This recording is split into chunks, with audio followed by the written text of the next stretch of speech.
Okay, we'll call over the regular city council meeting Monday, October 14th, 7 p.m. Roll call. Tori Nelson. Michelle Allen. Kirby Moyer. Sam Solars. David Paradise. Jessica Bonimo. Jackie Hines. Jackie Hines. Spencer Johnson. Invocation, Pastor Kathy. Let's pray. God, we thank you. We thank you for in this time of budget planning and deciding about wages. We just thank you for everyone who serves this city. Even though a tag and a number is put on a salary and our worth is predicted by that, we know that it's weighty on that, Lord, and we're thankful for everyone who has the big heart and vision to lead us, all these people in Montrose, into a better future, to keep us safe and to keep us in good order, and we thank you, Lord. And we also pray during this election season that we have the good grace to vote and be part of the process, and we thank you for that each one of our votes counts for the greater good and leads us forward into the future. Continue to guide and direct us, Lord. Give us hearts of love to our neighbors, even if we don't agree, and bless this meeting. Amen. Thanks, Kathy. Please stand for the Pledge of Allegiance. Pledge allegiance To the flag of the United States of America and to the republic for which it stands, one nation, under God, indivisible, with liberty and justice for all.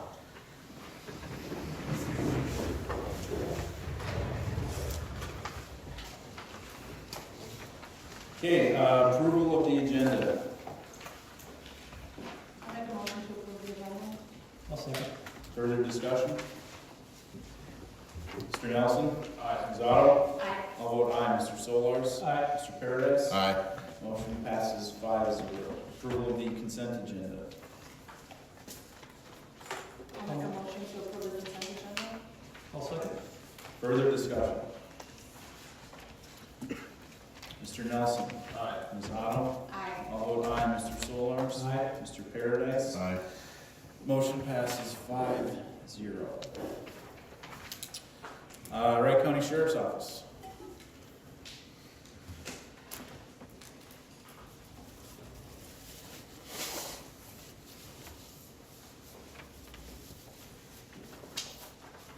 Hello, how's everyone doing? Good. Pretty good. So last month's a pretty busy month. We had 236 calls for service, which is pretty good. About 96 traffic stops. Trying to hit those stop signs, still watching intersections. You know, got this construction here on 12, keep an eye on too. So definitely being visible and everywhere that we can be. I know the construction sites are going on, so we're trying to be visible there too to prevent some thefts from occurs. I know those are hot spots for quick and easy pickups on equipment. Yeah, that's about it. You guys have anything for me? No, thank you. Thank you. Thank you all. I have a spot here for Buffalo Hanover Montrose School Board candidates. Are there any candidates for school board here? I don't see any, so I guess we can skip forward on that. City Council. Park and Rec, City Council, and movies in the park. Park and Rec, movie and park, city council, food travel race place.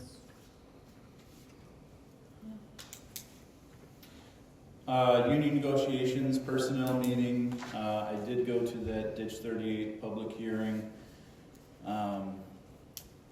It's a state statute, so when they do that, they're gonna send the bill to the city, and then we're gonna have to assess the properties that are getting something from that. I'm sorry. I brought it up to them ahead of time, and afterwards, it's a state thing. That's how they do it, so I have to lobby the state to get that changed.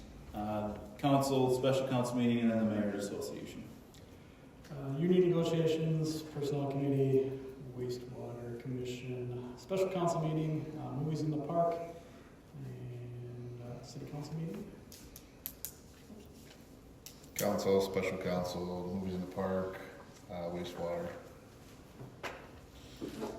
What's the update on wastewater?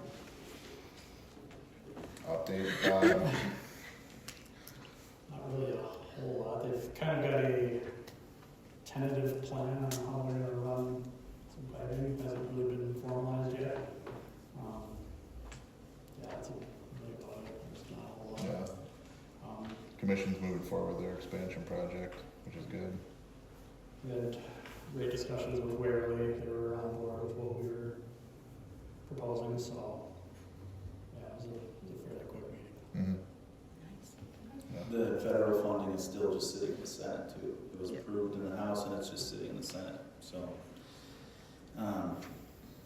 Yeah, they gotta rectify all that and figure it out, but they're all campaigning right now, so that won't get solved anytime soon. Fire department.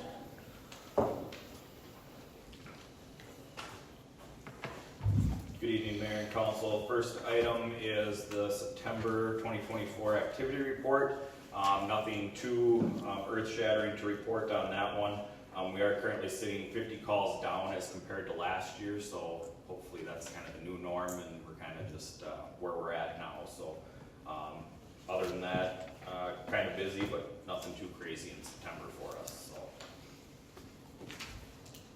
So. Number two, looking to accept the retirement of Mike Marketon, effective 9/13 of 2024. Mike joined us in August of 1984. He served for 40 years and 1 month. During his time, Mike was the fire chief for 15 and a half years, and he also held various other officer roles throughout his 40 years of service. His dedication is paramount and will be missed dearly from the fire department. But we're just looking for a motion to accept his retirement. I'll make a motion to approve the retirement of Mike Marketing after 40 years of service. I will begrudgingly second that. Further discussion?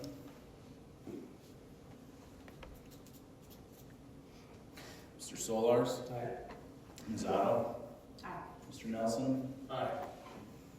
Do you want to vote no, should I? Okay. I'll I'll okay. leave it. Mr. Paradise? Aye. I'll vote no. Motion passes 4-1. Next item is to approve a new policy to the fire department, policy 102F. It's a reserve firefighter position. So what this position would be is kind of an ancillary position, but they're able to respond to calls and assist us on scenes. They may have specific specialized training. For example, they might only want to do medical calls and have medical training and not go fight a fire. The caveat with this position is anybody holding these positions would not be eligible to be part of our para plan as it's currently written. At scenes of fires and stuff, there's still plenty that they would be able to do, help us fill bottles, get equipment, drag hose around and stuff like that. We would train them in driving certain apparatus and make sure that they're up to snuff on our trainings and standards as well. So just hoping that this will bring in a couple more firefighters. I have had a few people reach out who said they have absolutely no desire to be a full-fledged firefighter or don't have the time commitment, but they do still want to serve or be a part of the group and stuff. So this would accomplish that and allow them to do that as well. So. Is this going to come with any kind of a requirement for like percentage that they have to get to X number of medical calls or anything, or they're just going to be a completely just as available person? As available type person. There would be certain trainings that they're going to have to make depending on what it is. Some of those trainings might take during the daytime depending on their availability and stuff. A lot of fire departments are putting these positions in so that city staff could potentially do things. Firefighters from other agencies who work in the city could leave work and come to a call, whatever it may be. So the training requirements would be kind of individualized to that person, to what they want to do.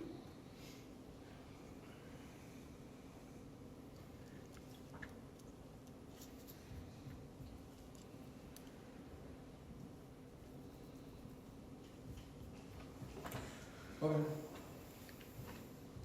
Any other questions? I will make a motion to approve policy 102F for the reserve firefighter position. I'll second. Further discussion? Mr. Paradise? Aye. Mr. Solars? Aye. I'll vote aye, Ms. Otto. Aye. Mr. Nelson? Aye. Motion passes 5-0. Next item, everybody's favorite topic, brush pile. I went out there and took a look at it a couple weeks ago. It's getting very, very large. Obviously, we cannot burn it currently because of the current conditions and everything.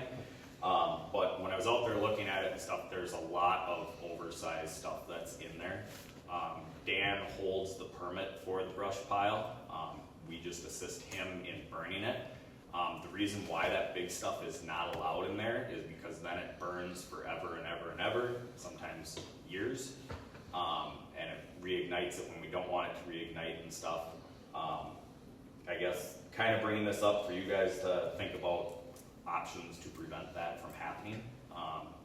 Back when we had that monitored last year, we were very successful in not getting a lot of that big stuff. With it open now, it's kind of just a free-for-all. People from outside the city are dumping stuff in there. People are bringing stuff that's too large. I don't know if the garbage situation has continued, or that's been pretty good, I think. But just some of the big stuff is kind of worrisome and troublesome for us, so. I don't know if it's anything that you guys need to act on today, but think about it. Kind of difficult to just go and start peeling those big pieces out of there too once they start getting buried and stuff, so. I don't know if the best answer is to have it monitored again and only open whenever it's being monitored, or what other options might exist. Do we have any of that on camera at all? Yeah, but it's not foolproof. Right. It'd be hard to tell the sizes from some of the loads they bring in. I mean, especially if they bury them at the bottom of their truck, we don't have full visibility out there. I mean, we have like a camera, or maybe two, a camera maybe. There's two that face the. Two, yeah, that's what I was thinking. But, you know, they don't see everything. There's no foolproof answer here. Yeah. And also, the deputies aren't gonna chase after somebody who brings a oversized log into a compost site. They'll gladly do it for garbage and everything, because that's actually illegal dumping. But when you start getting to the minute stuff, and to the general public and stuff, this is minute, but when it comes time to burn it or keep a permit and stuff, it can become a big problem. So, How much do we pay to have that permit every year? I don't think there's a fee to that. It's They just give us the permit for it? Nothing? Yeah, there's no fee to the permit. Not, okay.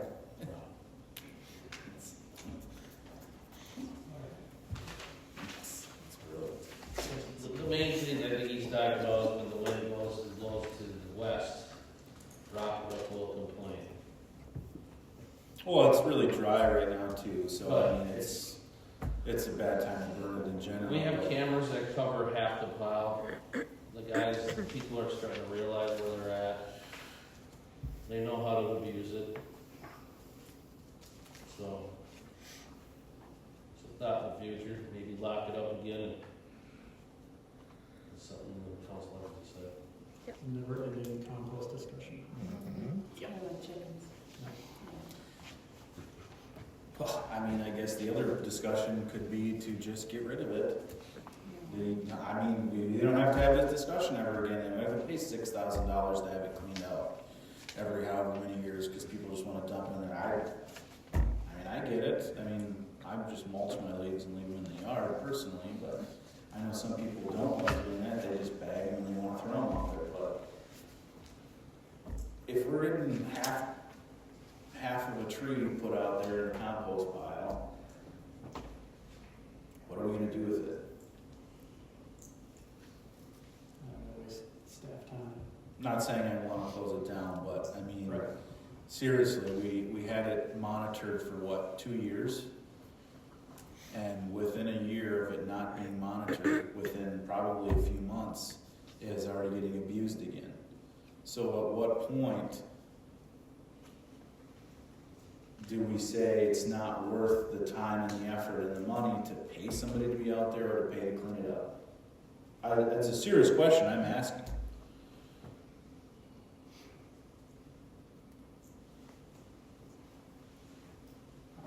I'm with you. It's nice to have, but it starts getting abused, then we got problems. Again, I don't want to Just start close it. budgeting for it, to clean up. So basically, we have to pull the big pieces out in order to, cut down. Or who's gonna cut them down? I don't really know Right. if that's the city that does it or. Then what do we do with it? Rich. We should have a wood chipper. There you go. And we'll have fresh wood chips. I don't want that to be the permanent solution for it because we'll start, it'll get way worse, but yes, Well, a lot of cities do have that, so. I'm just saying, at what point do we just say enough is enough? Where people are just going to abuse it, and this is the time of year where cleanup's gonna happen. We're gonna cut down limbs of trees and, And if you think about it, what does the sign say, 3 inches or above? 2 inches. 2 inches? That's actually pretty decent size limbs. There's some out there that are 6, 7, 8 inches. I mean, we're talking logs at this point. Those are the ones that are the problems. Because if they're on the bottom or when it gets stirred up when we're burning it, they won't completely go out. New stuff gets put on there and then it just unsuspectedly starts up again when we don't have control of it. So, just something to put in the back of your minds more so than anything. Next item, the Relief Association is requesting to raise our pension from $5,000 per year of service to $5,500 per year of service. Our current report indicates that we're at approximately 115% as of July of 2023. So we're working off of the state fiscal year system type stuff. So that's the best data that we have currently. We must be 100% funded. If we're not, the city needs to make up the difference. Basically, we're sent an invoice and then the city needs to pay that invoice to get us up to 100%. Money from our budget goes into the fund each year to continue to build the fund. Other revenues to the fund are the state fire aid and investment income. Investment income kind of makes or breaks the fund, and unfortunately that's the unpredictability of it. Para is very good at what they do and managing the money and everything, and they estimate a 6% increase year by year, and that has held true. This last year has been a very good year. I don't know if that's going to continue or not. I don't have that crystal ball, unfortunately. So that is the request at this point. Jackie, what does that look like on the budget side of things? It's going to depend on investments coming in, or I should say the projections over the next couple of years. Everything's already coming down. All rates are coming down. I'm already seeing, 0.5% to 1% drops just in the last couple of months. And it is going to keep going down. And I believe Para follows the Treasury. Yeah, very similar. They're very similar to the Treasury, and Treasury rates are going to continue to go down. I was at a conference the last couple of weeks, and I was in an investment class, and it's coming, a recession. It's just a matter of, is it a year away or is it 2 years away? We could get down and see 1% rates again, 0% rates again. It's a matter of when. So with that being, if that's coming, and we're, as you say, at 115% right now, that could easily drop. Going up to that 5,500, we just might have to assume that it's gonna come.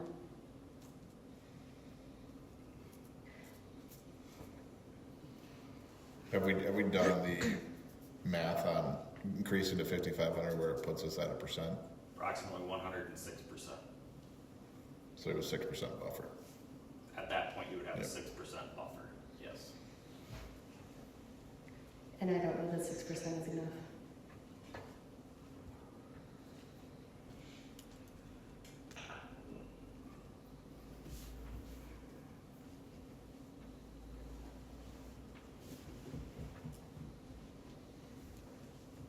So if we drop below that 100%, how much are we looking at having to pay out?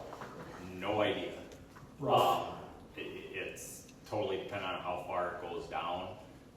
1 year we had a bill, so we've been in the fund for, I believe, 8 years now, 8 or 9 years. 1 year we've had a bill from them. Otherwise, we have not had a bill from them. When we joined the plan, we were at $3,000 per year of service.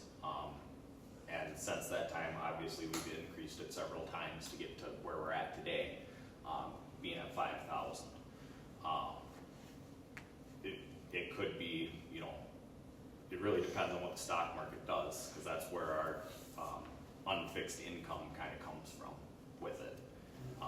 Yeah, within a 10-year span, it will be 6%. However, you don't have 10 years. You have 3 years to make your invoice payment full.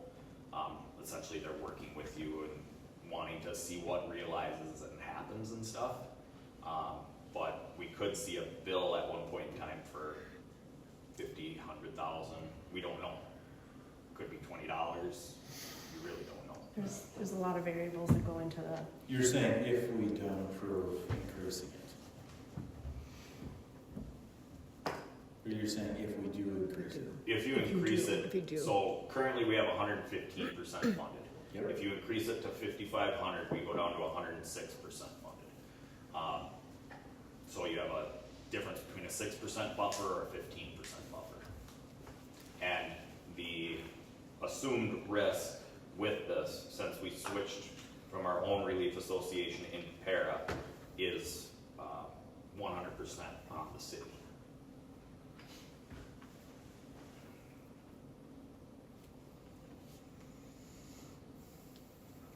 And this isn't taking into account some new people that we've hired, or if we hire more people and stuff, that changes everything.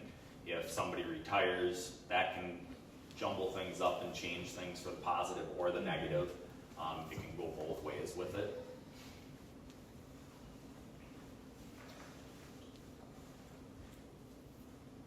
So I'm just gonna try to put this in as simple of terms as possible. If we increase it to 5,500, that puts us at only a 6% buffer. And if the interest rates do drop, we could end up having to pay Bill. a pretty hefty bill. And that would just be over 3 years you have to pay that bill, or for every year you have to pay that. They're giving you a 3-year time span to make your payment in full, and then they actualize the changes in investments and changes to your PARA and stuff through that. So in reality, over those 3 years, you could still pay 0, but you have to be making payments on it. So, but again, recessions are unpredictable, how long they last, when they start, when they end, things like that. So if it goes longer than 3 years, who knows what happens. Not only paying that missing money, but then also refunding it over 100% anyway in the years after that. And every year that you are below 100%, you are penalized. What's it called? I'll double check here. 1/10 of the deficit. So you're penalized 0.1% because you are basically you're making PARA do work at that point. So they're gonna get more money out of you.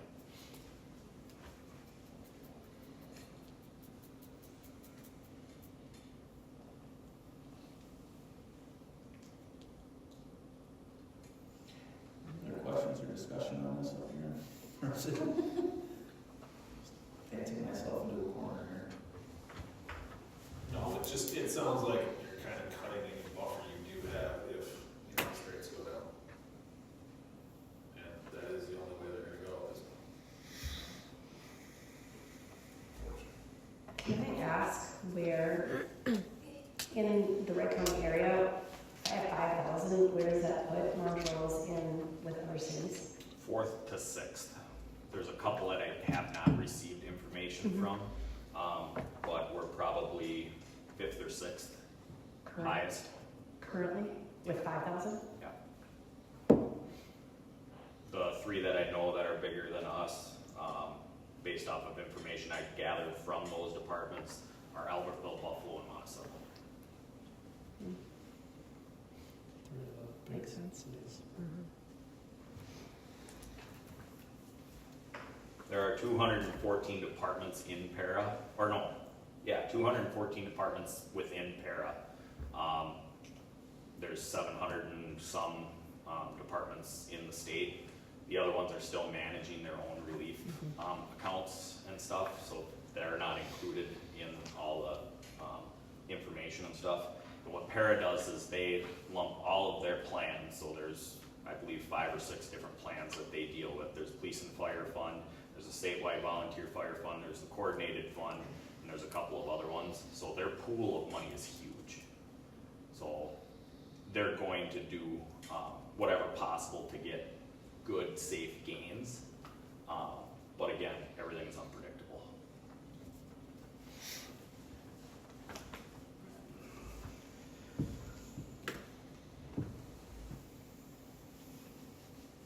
It's really hard to just trust the market right now. Much more 401k.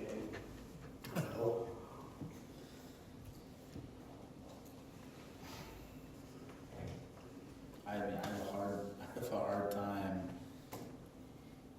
not saying yes to this, but the volatility of what the city having to pay a pretty large bill and then play catch up after the fact.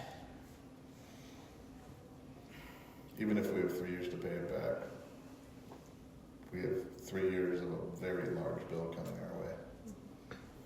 Not to mention the other major infrastructure needs that the city has, and the budget constraint that we have right now.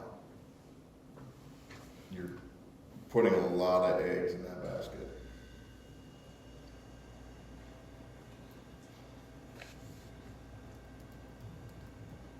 We all know the budget numbers.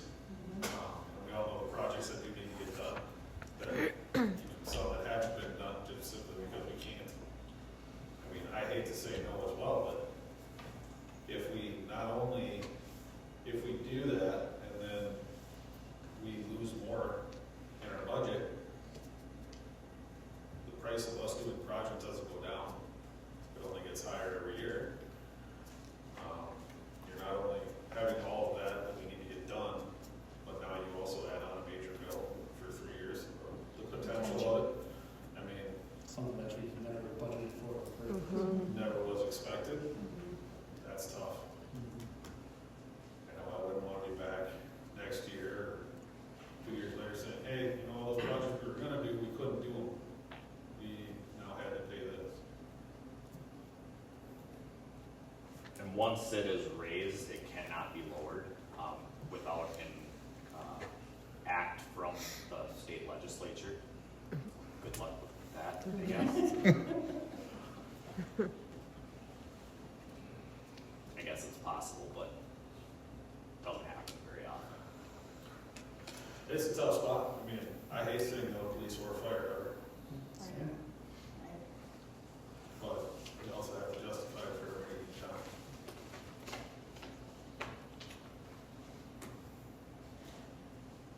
Do I hear a motion on this?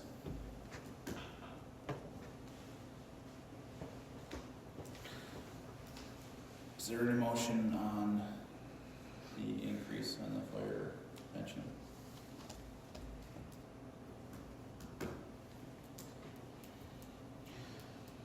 Third call, is there any motion on the pension increase for the fire department?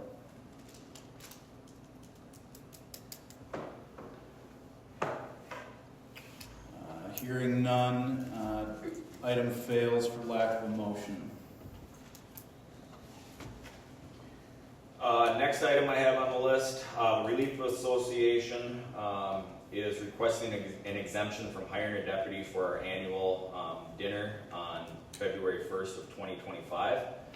We have direct contact with deputies. Several deputies on and off duty generally attend our events. Liquor is served by a caterer. They do check IDs and they ensure lawful service at the time. So we're just looking for an exemption from having a deputy. Over the last 40 plus years we've had this event. We've never had any issues, good, bad. It's usually just pretty copacetic, so.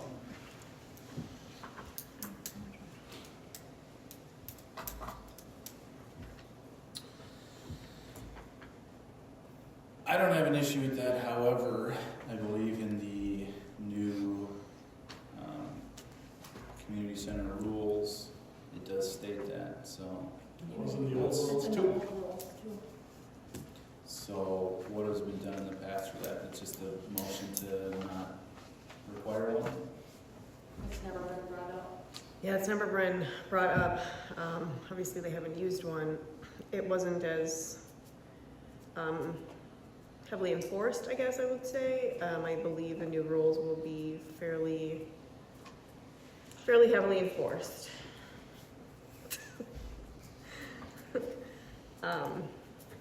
So if you want to allow them to not have a deputy, I would say you would have to make a special exemption for that. And then you would be setting a precedent for other groups. Just food for thought. But those other groups would have to meet the criteria that Kevin's bringing forward, right? That they have direct access to deputies and meet that same criteria. Yes, remind me again, are you a deputy? I am. I just want that to be out there. So there will be an off-duty deputy present, but yeah.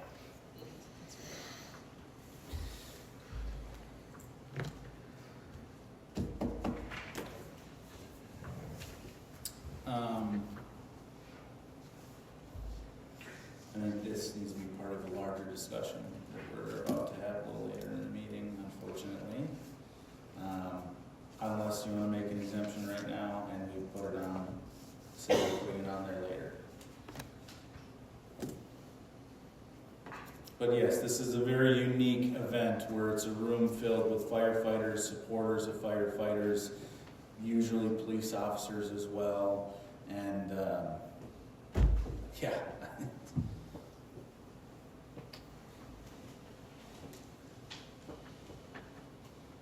Because I believe that piece of it is actually in the contract. The only piece we're talking about tonight is kind of the fees and the additional information, like sheet that comes with the community center paperwork for 2025.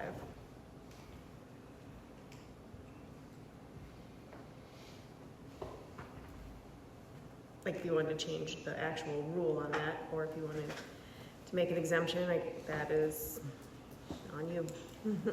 What is the staff recommendation?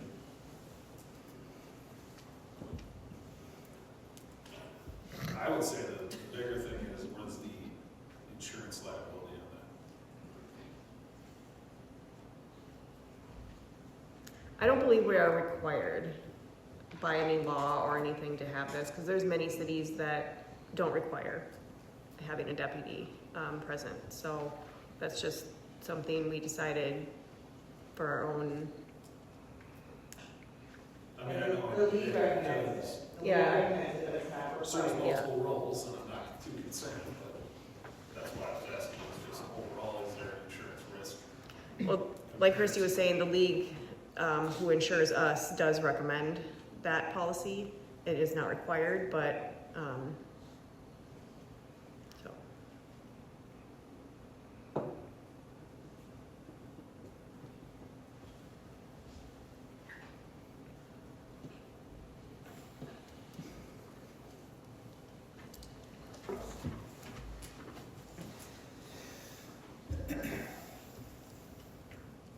You don't have to.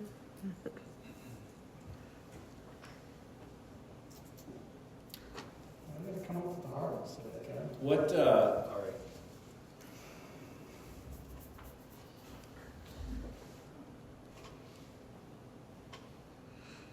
can we table this till next month? Alright, let's table this.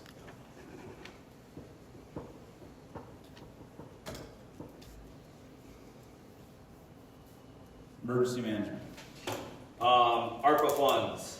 I'm thinking you can approve all of these in one motion if you so desire. So we have our infrastructure phase 2, which is completing all the locks throughout the cities.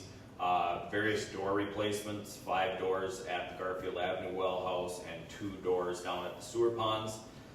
Getting the lock system installed at a computer at the fire station as a backup to the main system, and then replacing the old security system at City Hall.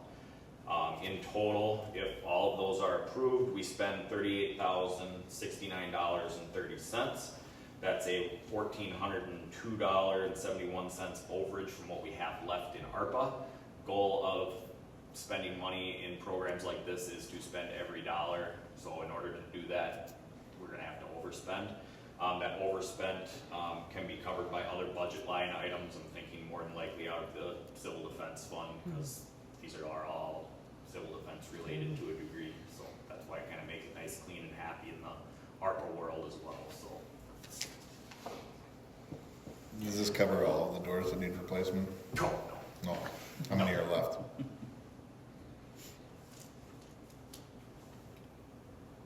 Probably 10 more. But we also don't know what the future of the sewer ponds is. So Danny and I kind of sat and talked about it. The 2 doors that are getting replaced down there are the ones that deal with Ryan's office. And then the other ones, Russell will kind of do some little labor work on them when they're replacing the lock cylinders and stuff to see if they can get them to work and function a little bit better. But the ones at the well house are pretty bad. There's one that's really bad.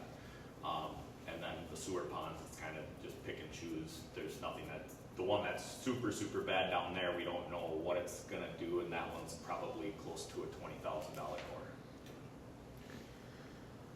And it still works. Kind of.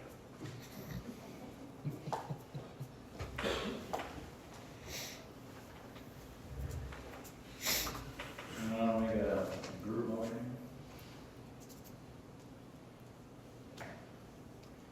I will make a motion to approve the ARPA fund allocation for security infrastructure phase 2, door replacement at Garfield Avenue, door replacement at sewer ponds, security lock system installed, replace old security system at the total expense of $38,069.30. I would second that motion. Further discussion?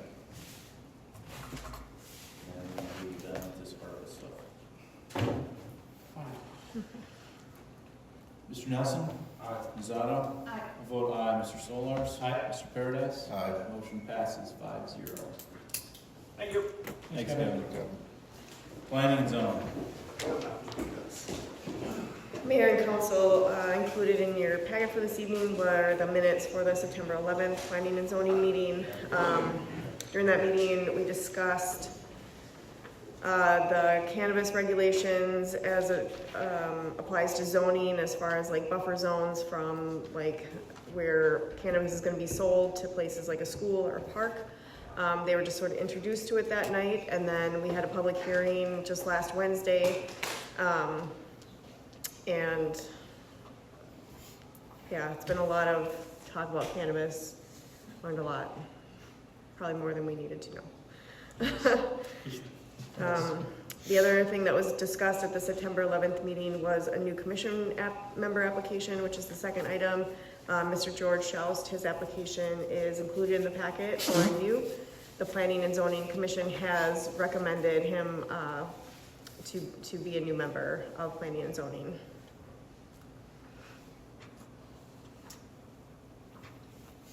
I will make a motion to accept the new commission member application for Mr. Further discussion? He was eager to get going last week when I was at the meeting. Yeah, He he's just wanted to sit here. up here, and it's like. I know I felt bad because we hadn't had a meeting to approve him yet, and I was like, just hang out, and we want you here to, know what's going on. Since Yeah, we he's have really been cool. busy with that, but yeah, but he seems motivated and like he's excited to join, so it's refreshing. Yes, very. Okay, other discussion, Mr. Paradise? Aye. Mr. Solars? I'll vote aye, Ms. Otto? Aye. Mr. Nelson? Aye. Motion passes 5-0. Park and Rec. Parks and Recs. Good evening, Mayor and Council. Just brief updates. We had to accept the resignation of member Karen Plusky, who's due to constraints with changes. We are having our Moving the Parks this Friday, October 18th, start time 6:37. Probably going to be inside Community Center, looking at temperatures, just for comfortability. No mosquitoes outside, but a little brisk. We're with Grace Place, still have the popcorn machine good to go. So yeah, it'll be Hocus Pocus. On the 18th, October 24th, we'll be doing our judging for the lights. We're still working on our calendar events for 2024. We are in contact with some folks for co-ed baseball to get them using Carver Field in the upcoming season. Other than that, we do have a council for request spending $1,200 out of our 2025 budget, hoping to book early with Artful Mind. And it's a painting course, local in town. So we've used the art center or the community center here, just for 4 courses of kind of the paint, learn to paint canvas style. So. What was that dollar amount again? 1,200, up to 1,200. We're hoping book early to get a little discount. So. And what's the plan with that? So at least have 4 different separate events here at the community center for painting, and I think it's kind of up to 10 to 12 people or so, or 10 people or so. So throughout the 2025 season, have at least 4 courses, see how it goes, and plan for 2026. If there's a huge interest after like the first one, is there any way to increase the number of people that can attend or no? Potentially. The one nice thing is this person is local, so resident of Montrose, so seems very willing to work with us, so potentially. The goal is to get the participants to share the cost, and so we'll guarantee very full payment, but each person will pay a portion of it, Mhm. and with that money, we can add on additional classes. Got it. It's picking up. Yeah, so I think, if I recall, we guarantee the 300, which is 10 people, but we charge each person 15, which means technically Park and Rec back at 150 out of each event. Because the thought process was if people pay 0, they're more likely not to show up. I think the idea was to spread it among different groups, not only. Yeah, it started off seniors, youth, and then probably 2 intermixed. We're just looking for any kind of participation in this, but with losing another board member or a commission member, yeah, anything to get people out and about.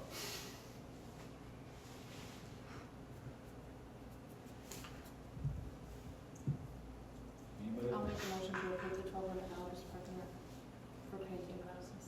I'll second. Further discussion? Mr. Paradise? Aye. Mr. Solars? Aye. I'll vote aye, Ms. Otto? Aye. Mr. Nelson? Aye. Motion passes 5-0. Do you believe that is everything I had? I do have a couple of questions. We will also need a motion to accept Kayla McCluskey's resignation.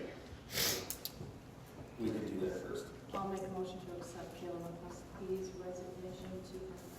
I'll second. Further discussion? Mr. Nelson? Aye. Ms. Otto? Aye. Vote aye. Mr. Solers? Aye. Mr. Paradise? Aye. Motion passes 5-0. First one, if it is inclement on the 18th, what is the plan other than making kids sit outside in the cold? Is there an alternative plan? Community center. Yep.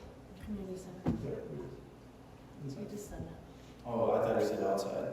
No, he said it'll probably be inside. It's gonna be like because of- 74 though. Ugh. During the day. I mean, this. As soon as the sun sets, it'll be 40. Those big monster ones are still lurking out there. I guess I missed that part, that's my bad. So I just wanted to make sure then that was the plan then, so.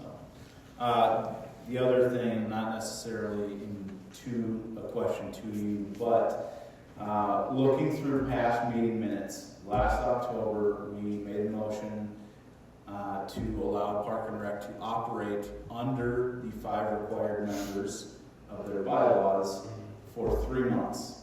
It is Six. now, 6. Okay, 6 months, yes, sorry. It's now been a year. Do we have a plan to address the 2 open spots? Even when there was 4 people, there was still only 3 people at most of the meetings. 1 person was pretty much missing every meeting for the last several months anyway, rotated between a couple of people. But do we have a plan otherwise to get more people to get up to that 5-person quota? Or, I mean, are we gonna be looking at changing bylaws again? I think we should go back to changing the bylaws to where it was, 3 members up to 7, and then still work our butts off to get you guys more people. I know any and all efforts to get more people has been. So we get interested, it's like, all right, you just gotta fill out the form. So, and here's my question, and this might be more a philosophical thing, but why don't we have people that are interested? I was at the Delano City Council meeting, and they had 4 applicants for 1 spot. They also have all their people on 2-year requirements, and then their seat is up and they have to reapply, and they get 3 to 4 people for every spot when they have one open. Why don't we have people that are interested in Park and Rec? What is the reason why nobody applies, why we've had 1 application in the last year? I personally think that a lot of people that join Parks and Rec are looking to do it because they want to do activities. They want to be in the community, they want to do those types of things. And that's not something that the city, like, we do a lot of. I think we're trying to do more of those things, but I don't think that it has been, I don't think that it's as much as other cities do. And so I think people lose interest. And I just say that because the people that we have talked to and the people that have left, you know, it was like, well, this isn't really kind of what we signed up for. So I think that that's a big part of it. But it might be a good question to ask all those people that did go to that meeting that you're talking about, like, what did bring you to this? And try to tap into why they're interested. Well, I think the big piece with the park and trail plan updated, that was a huge piece that the focus was on. And they So did there great was job. less of doing fun activities. So I think now is the time to get that out there, advertise for it. You know, I mean, the 18th should be a stand, you have a table set up of interested parties, here's what we do, here's what Park and Rec is about. The hard stuff you guys did. So now they get to reap the rewards off of your hard work. So I think it's just a matter of the city doing more, making sure it's out there, you know, using the board, using anything that we can with newsletter, but also any events you guys are doing, get it out there as well.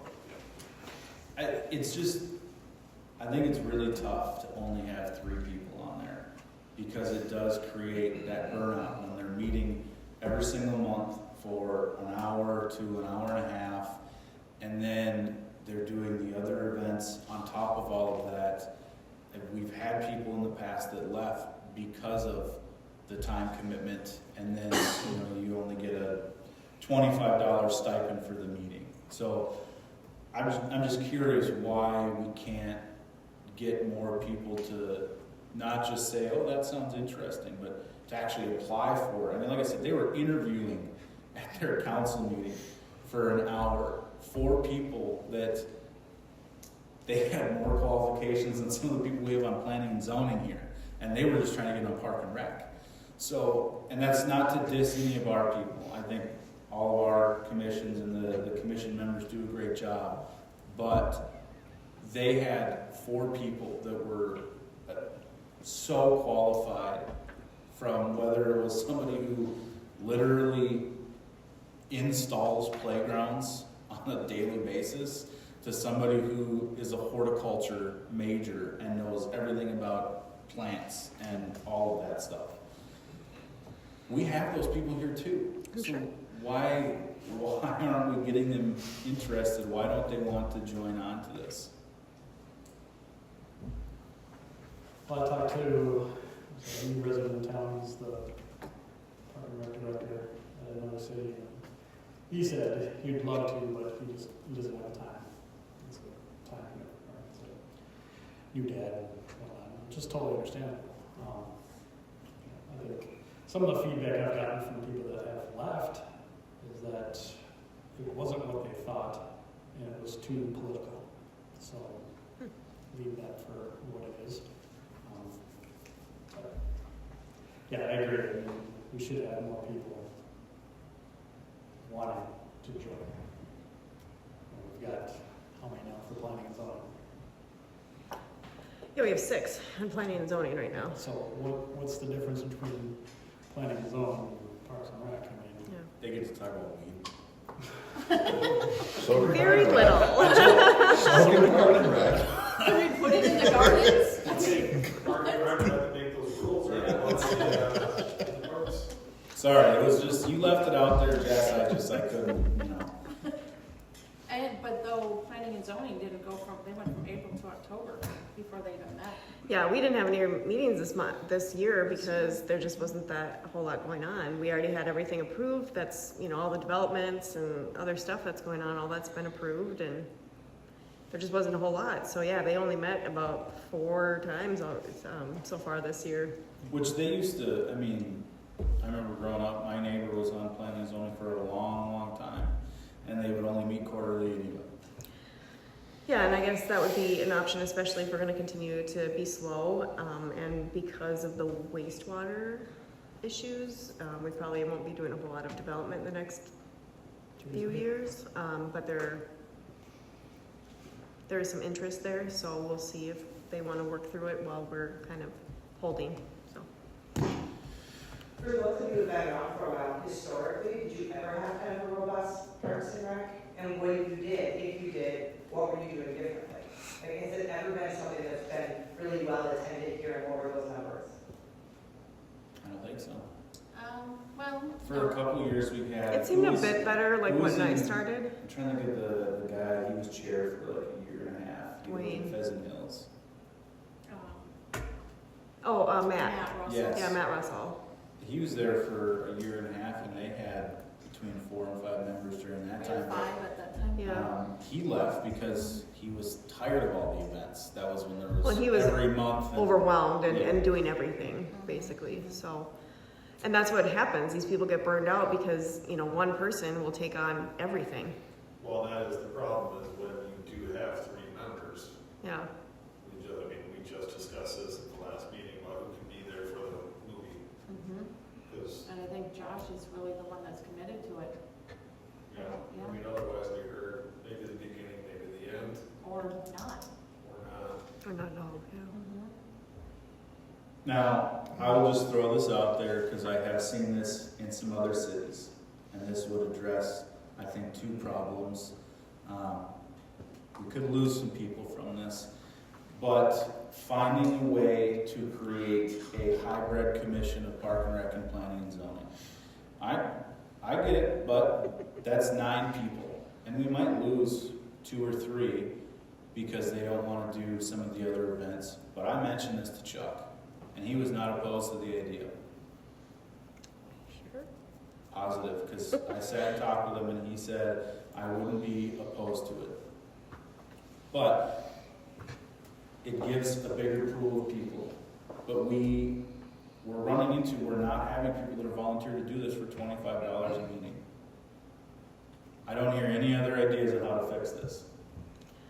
Well, and I don't know that like raising their stipend, I don't think that. you know, it's not like we need to pay people to be on Park and Rec. I don't think that's And the if we do, solution. that's a sad thing. What if, Right, and that's, yeah, it's like they should want to be part of it. That should just be sort of, you know, compensation for their time and energy and, you know, all the time that they're spending that is outside of the meeting too.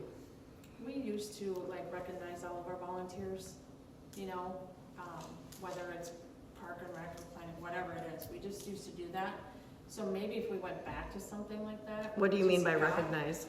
Well, I mean, we would just do like, you know, a thank you form, whether it was a simple, We did that last year. I want to say it was last November maybe, that we gave certificates to everybody on Park and Rec to say thank you for their year that they put on there, as it kind of got picked up. are you thinking like more like a get all the commissions together, everybody's in the commissions and something, thank them? you know, just get all of the Like a meal? volunteers Like within a the meal or community something. together.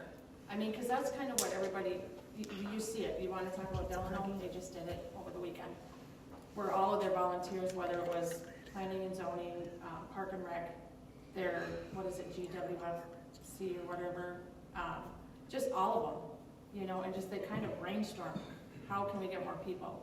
I'm a part of Waverly's Booster. They took away the one event, the Easter egg hunt.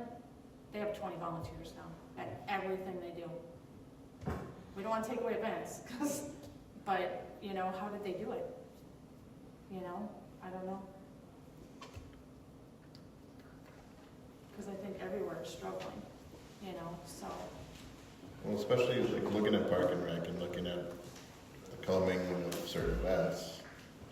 And then Aaron, no way am I saying Kim should do this, but somebody at Grace Place maybe being on Park and Rec, somebody from Celebrate Montrose being on Park and Rec, since they are kind of commingling on certain things, it'd be a great addition to the Park and Rec team, but also a way that they can all work together on other events as well within the city. Mm-hmm.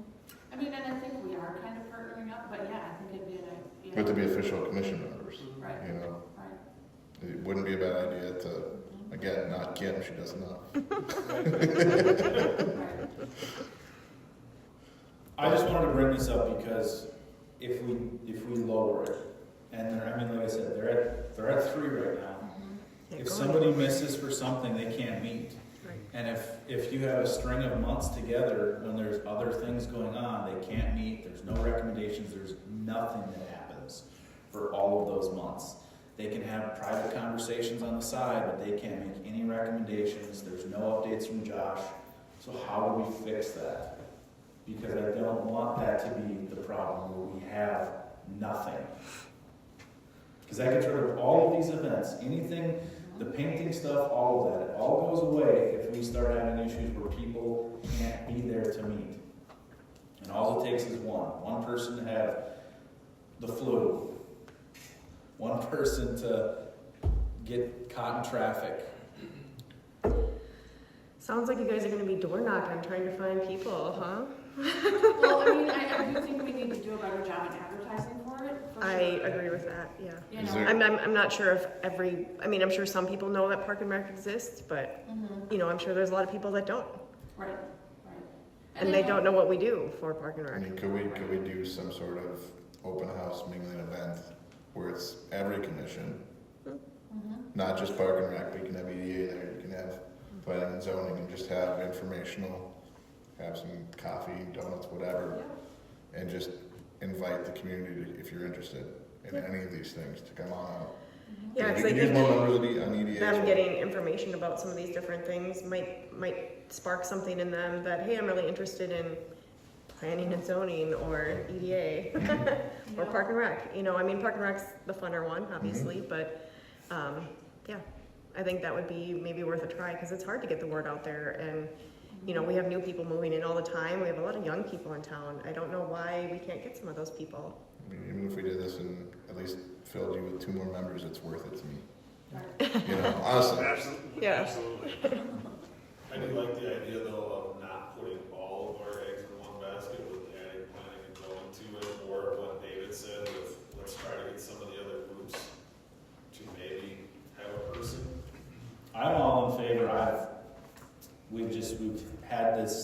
struggle, and it's been for a while on some of this, and it was very apparent to me when, like I said, I'm sitting in another city's council meeting, and they have people beating the door down to apply. It's crazy. Like I said, I'm in a group text right now today with Waverly's. They have 20 people lined up to help with trunk or treat and decorating the town hall, you know. I don't know, can we plan something then? Or, you know, getting all these groups together, maybe sometime in November? Can we get through elections? Yes. Yeah, end of Okay. November, I would say maybe. December. I would Or say beginning of December, because December. November's kind of Thanksgiving. Yeah. It's got that Christmas thing in it, but. Yeah, but I mean, if you put together something like that. You go like early December or something, Yeah. yeah. Yeah. Yeah, I think we should look at some dates and, yeah, that would be, Yep. That's all I have for you, Josh, I'm sorry. No worries. We're good. Thanks, Josh. Thank you. Thank you. City engineer. Evening, Mayor, Council, if you have any this evening, the first item that I have for you in the packet is the final pay application and reconciling the change order for the downtown improvement project phase 1. The final pay application is in the amount of $285,962.08. This results in a total for the construction on the project of $5,347,617.78. And the final change order just reconciles the final contract price to the total paid, and that results in a amount of $73,923.67, and that was a result of mainly more contaminated soil removal than anticipated and more streets subgrade stabilization than anticipated. Are there any questions on the final pay application or change order?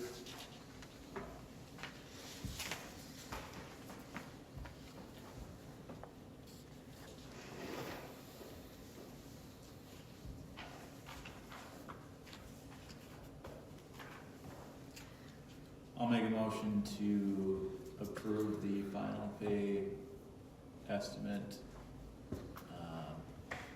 number 11, and final compensating change order number 4 for the downtown improvement project phase 1, 2021 downtown improvement project phase 1.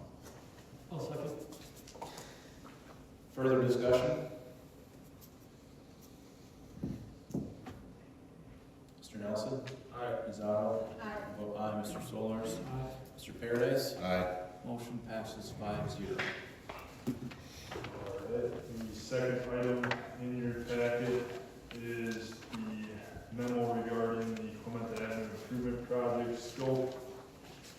Basically, we are requesting council to direction on whether you want to move forward with the Clement Avenue Improvement Project as a trail-only project, or if you want to move forward with the trail as a trail and reclaim and overlay project. And in here, we've identified the cost differences between the two different options that we provided. Option number 1 being completing the trail improvement project with the reclaim and overlay project. And then option number 2, complete the trail improvements as a standalone project. You'll note that there is an additional cost, estimated cost of $58,000 to complete the trail as a standalone project. That is a result of additional patching costs that would be needed on Clement Avenue if the trail was completed without the reclaim and overlay portion of the project. So,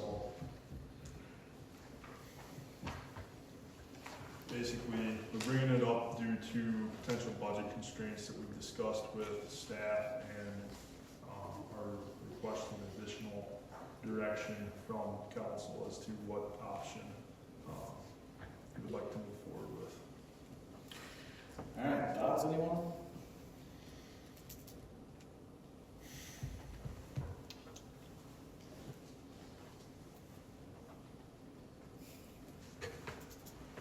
I know Clementa needs to get done.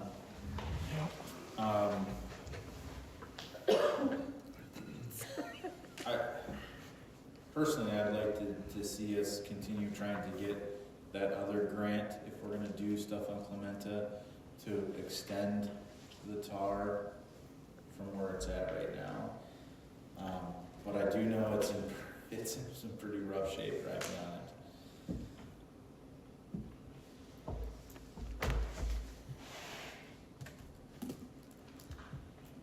Jackie, any thoughts? So, I mean, my biggest question is how are we gonna pay for it? That was my question. Is what, I mean, 1.5 million. I don't know where we're gonna get that from. I don't. We And probably have this. the 400 is doable. So we don't lose out on another grant. Correct. I'd hate to lose out on 250,000. I did hear back from Wright County this afternoon on our final tax capacity, and it went down slightly more. Yeah, of course it did. Of course, $7,200, but it's still $7,200. So that doesn't put us in any better of a bucket for next year.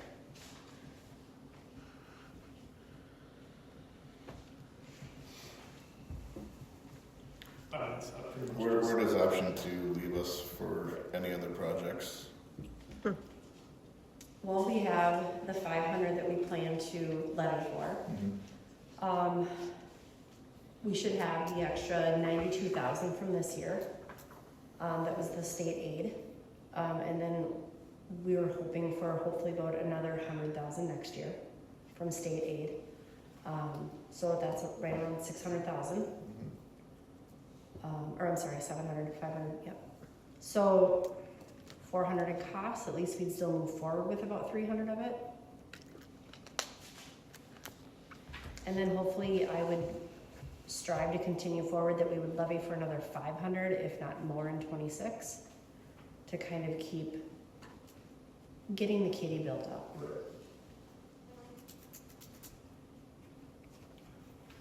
And I know Clementa needs to be done, but we can't afford it, we can't Well, afford it. Are there some other things that we can have Public Works do to patch it up a little? $1.1 million worth. Well, maybe not, maybe $100 worth. I mean, you're gonna spend a couple $100,000. Yeah. There's no, that goes beyond patching it up a little. We're just talking a very large difference of amounts. If it was more like a couple 100,000, we might be able to talk about it a little more, but when you're talking almost 1.182 is a lot. I mean, I do think the trail aspect of it does need to get done, because if we do just let another grant go, We can't do that. there's gonna start to be a little bit of a, You know, they're gonna say, what's going on in Yeah. Montrose, we can't do them anymore. I mean, at this point, I would obviously lean towards option 2, and then we'd have to come up with a way to fund the reclaim and overlay. In a going year or forward. two, yeah. Yes, not in 2025, but Yeah. possibly in 26. 7, yeah. Option 2 would be where I'm at right now. We can't turn down that grant money, we've already done it a couple of times. So, and $250,000 is free money. does anybody want to do option 1? Does anybody want to argue for option 1? No. Is anyone, If we have the money.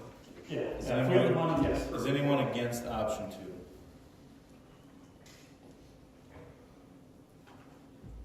Okay, option 2 it is then. Real quick, just looking back at last few months, this wouldn't clean up Clementa. sent us, so that's still something that needs to be done. Still have Rockbrook area, correct? Yeah, that's, yes, so we actually had an engineer meeting last week where we discussed some updates to the street maintenance program. And those streets are on there, Dan and the engineers are currently going through that to make some tweaks. But it's kind of scheduled to be like a more expensive year and then one that's like more 100,000 or 200,000 and kind of rotates like that so that we can beef up the money and then have a year where we're kind of only have to spend a couple $100,000. A solid. But all those roads are on there. It's pretty comprehensive. It does include all the roads that are in need of replacement. Pheasant Hills, Brook Circle, the Rockbrook development, Emerson, the Aspen area, like pretty much everything's on there with a little bit better of a timeline, and they're gonna kind of make that a little more concrete and move some things around. But yeah, I just want to make sure that that there's a is plan. in the works. If we move forward with Yes. this, that we, perfect. So all I want to make sure is that we're not leaving that and just saying, we're moving forward. Yeah.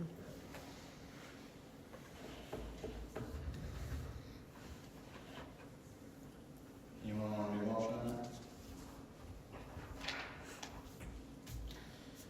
So yeah, we did provide recommendations at the second sheet of memo as well pertaining to the options, so. I'll make a motion to go with option 2 to complete the trail improvements as a standalone project. Second. Further discussion?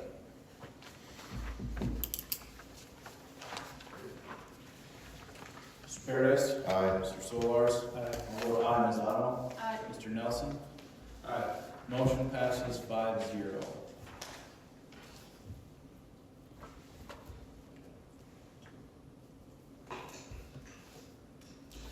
Any other updates? Yep. We got updates on the current projects that are occurring. Trunk Highway 12 water main project, we're anticipating all work to be completed by November 1st. All of the water main and services have been constructed and are currently active and been transferred over.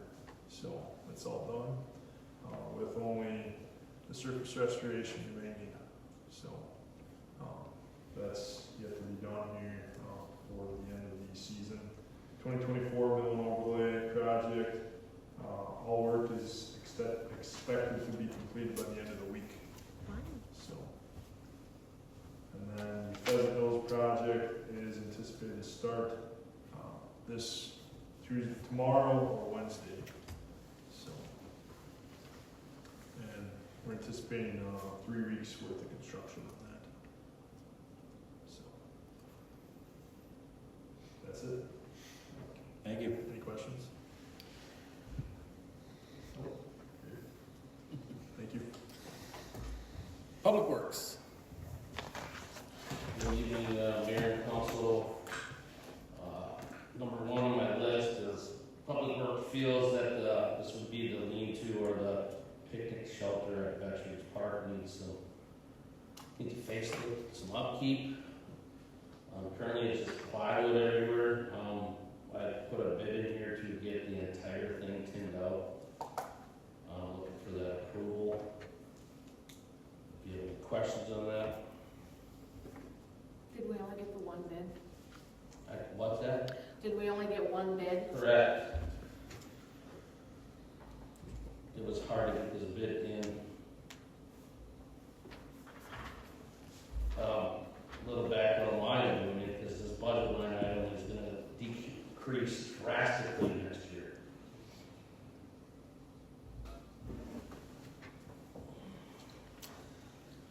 Down to 10,000, so we're only getting enough money to do this next year. It was just something to do, try to use up that budget line item before the end of the season and do something that the park we feel needs to be done.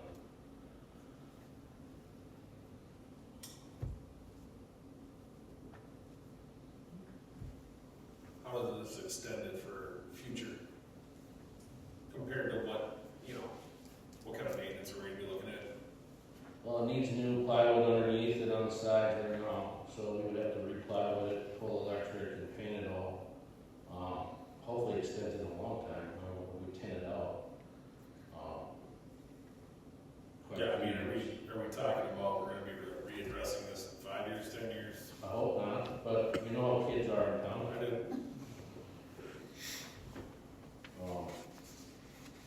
I don't have a crystal ball to tell you. One bad kid could ruin that whole thing. But this will just be tinning out the roof and the underside and the sides of it. That's it.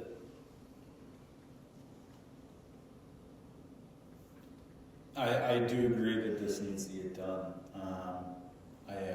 Or at least to kind of make it look better. Whatever that is, could be up for debate, but how much of this project could be done in-house to save some money? I'm glad you asked that question. There's not a single guy in Public Works that does siding, so, or wants to get up on a tin roof. So, I mean, we wear a lot of hats, but we don't wear every hat. As in they don't know. Our park board could do it, but I don't know. As in they don't know how to do it, or they just wouldn't want to do it? I have 2 water sewer guys, and they don't know how to do it. I personally don't know how to. I mean, I could tin a little work shed, but this kind of thing, no.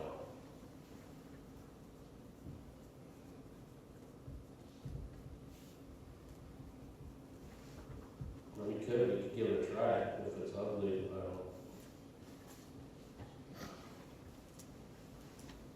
don't. I mean, when you're tinning, the main thing I'm worried about is the roof. Right?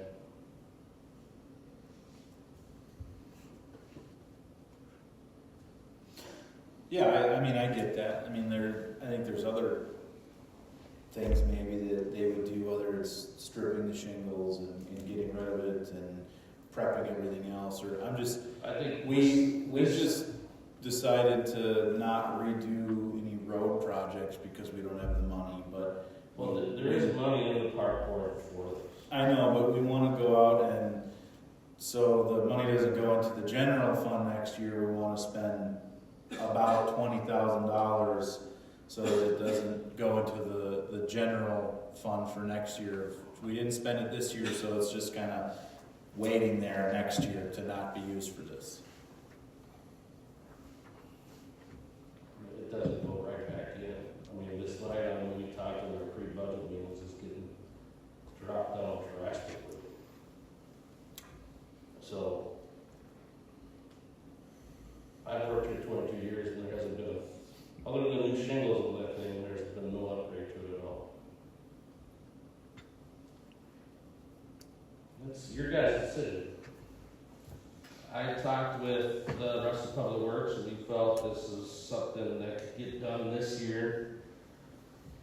And that part starts somewhere. Because let's be real, 20,000 doesn't buy you park equipment. That wouldn't even touch park equipment. So, I mean, and it's your decision. Is there other discussion on this item here? Well, there's no doubt that 20,000 doesn't touch park equipment, we could gladly use that as well, but there's a wish list and there's a need to be done list. I find it hard to fathom that this is a need right now.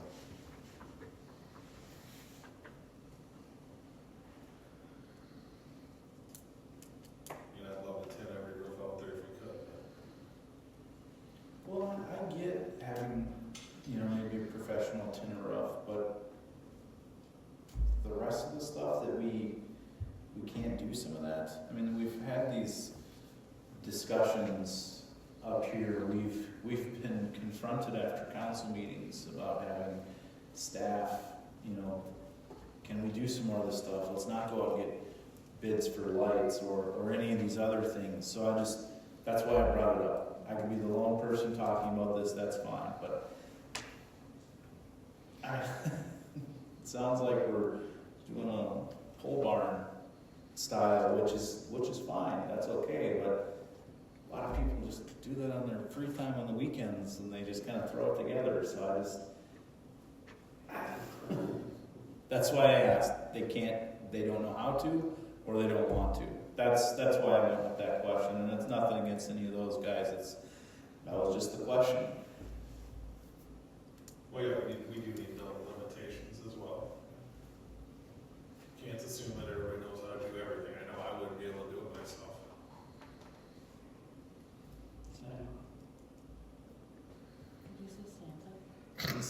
He said same. Oh, I What? said Santa. So, let's say we don't go forward with this, Danny. Yeah. What are the options to keep it so it's not gonna fall apart? Well, we I have don't- to re-plywood everything but the roof and paint that plywood.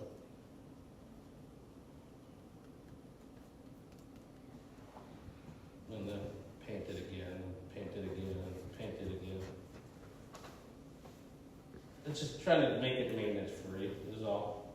And hopefully getting quite a few years of life out of it.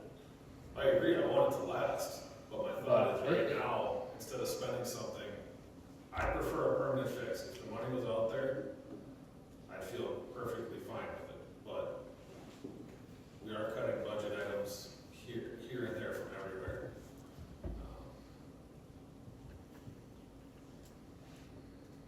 I don't wanna lose it, but I don't wanna. Well, it's not gonna fall down tomorrow, let's be real. And I do know it was on Park and Rec's list of Correct. maintenance items. I was there when we looked at it. I knew it was one of their line items, I just didn't know where they ranked it, but It was up there. yeah.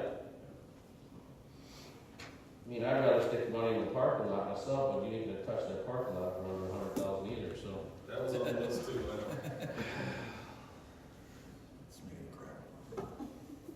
Alright, so it goes into that, is it a need or is it a want at this point?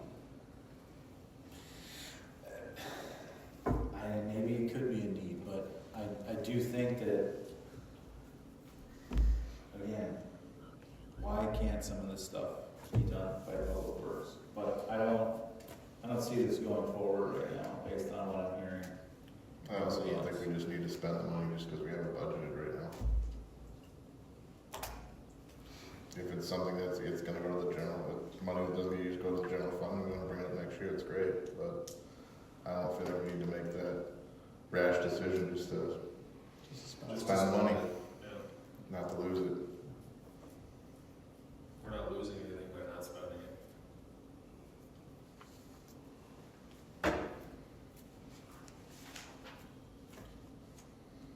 Okay, any other updates? No. Any questions for Dan? Is there anything else in just? Okay. All right, old business, community center rental fees and supplemental information revision.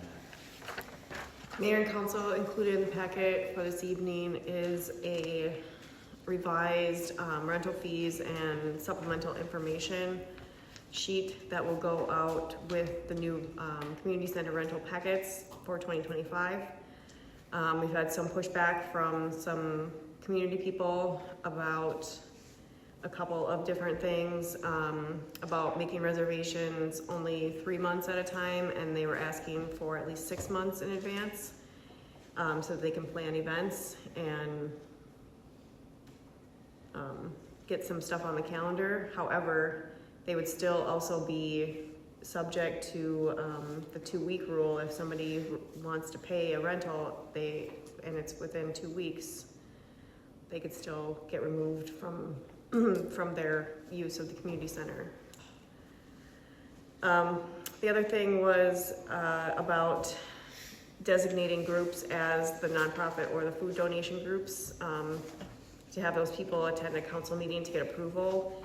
And the question was, what if that happens in between a council meeting and before their event, so that staff may have to make a decision on that status.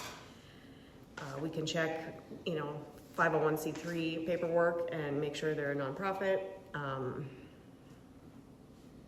or you can make them get individual approval. And I think the way we'll do this for the existing groups is we'll do like a consent agenda item at the beginning of each year. And just kind of put everybody on record for who gets that. And then moving forward, if other groups want to apply, I guess that'll be up to you if you want to change it to give staff authority, and then we can put it on a consent agenda at some point. Or if you want to have that authority in real time. And I got no problem giving the city staff the authority to do that. Okay, before we get too far into this, we do have an open forum item that's requesting to talk about this, so, Aaron Niska. Mayor, Council, thank you. Yeah, I just wanted to bring this up on behalf of the nonprofits and the community, the part of when when nonprofits book an event and then it can be canceled within 2 weeks.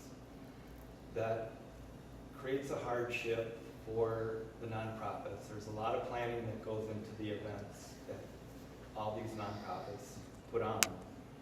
And there's fees that sometimes have to be paid. There's volunteers that are planning it for sometimes months in advance. And there's advertisement that goes into it. And it just, for them to do all that planning and all the expenses that go into it, and then have the event canceled 2 weeks before that would create quite a hardship for not only the nonprofits, but all the residents that are involved. Some of these events draw, over 100 people in the community, and these events are put on for the community. If it's canceled because the paying customer overrode that event, it just creates issues for a lot of the groups. We could lose sponsorships, we could lose volunteers. I just wanted to bring it up where I would recommend that part be removed, so that when these events are planned, that we can, as a nonprofit, we can know that we're going to do that event.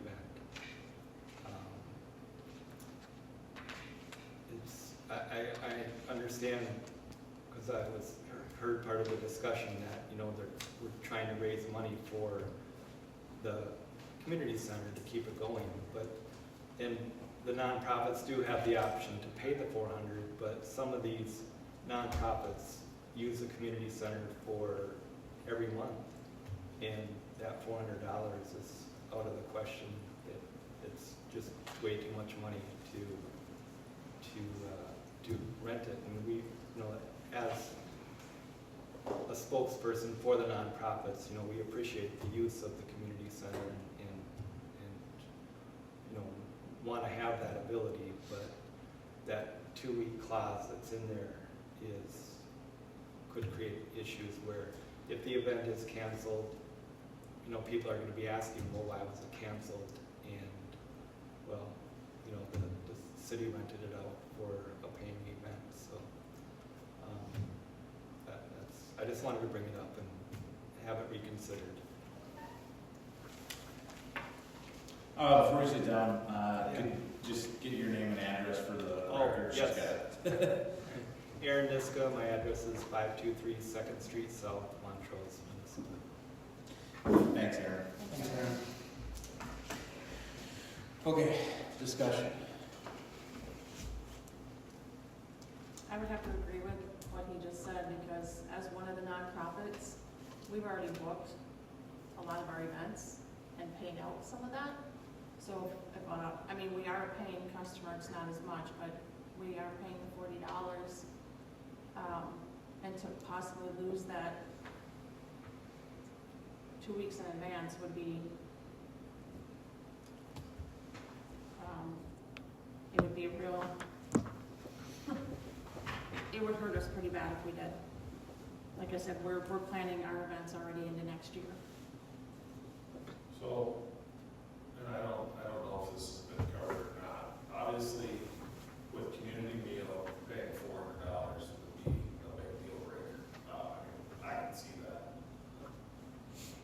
Has it ever happened where community meal, somebody came in and wanted to rent? Weekday rentals really aren't an issue. We don't have a lot of people, I can't imagine, I mean, I can't guarantee this, but I do not run into issues with weekday rentals where I can see it impacting community meals. Most people that rent during the week are like HOA, and they don't have a set day, they're usually like, hey, what do you have available, that type of thing. Right. I can't promise that, but. I mean, I think our discussion last time on this is that, I know one thing I said for sure was that the community meal should be pretty much exempt.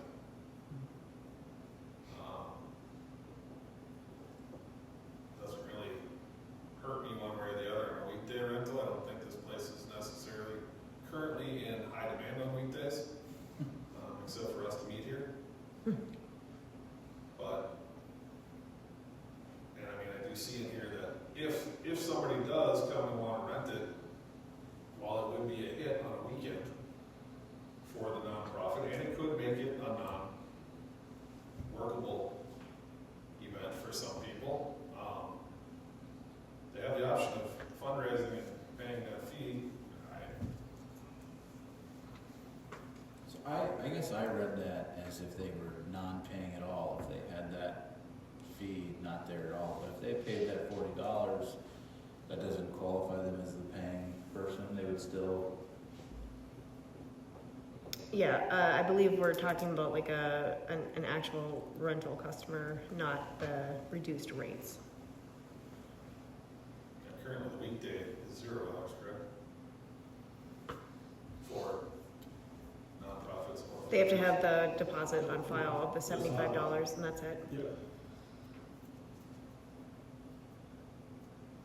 Those were really my only two that I felt strongly about one way or the other was the community meal during the week. I believe this clause was in the old contract, and we did not typically enforce that. I mean, if somebody came to want to rent the community center over Celebrate Montrose or Montrose Days, I don't believe that we would just rent it out from underneath that group. I don't know if you want to remove it from there and give them more time to book in advance. That's up to you guys.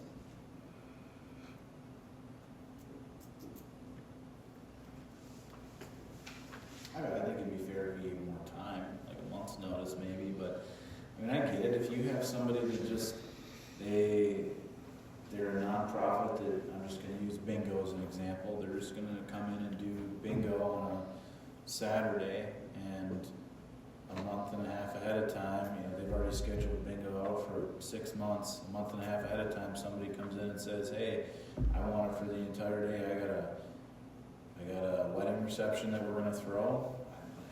It's a hard time saying the bingo gets to stay for free, and you know. But I get it. I agree with Toby. There should be certain things that are off limits.